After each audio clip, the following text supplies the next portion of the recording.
ថ្ងៃនេះត្រូវនឹងថ្ងៃទី25 ខែ 4 ឆ្នាំ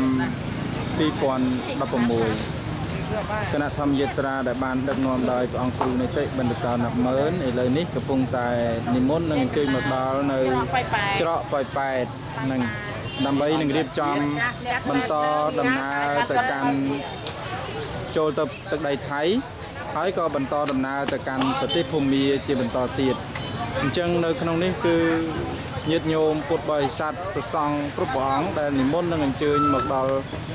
ច្រកអន្តរជាតិប៉ោយប៉ែតកំពុងតែរៀបចំអីវ៉ាន់ដើម្បីធ្វើដំណើរឆ្លង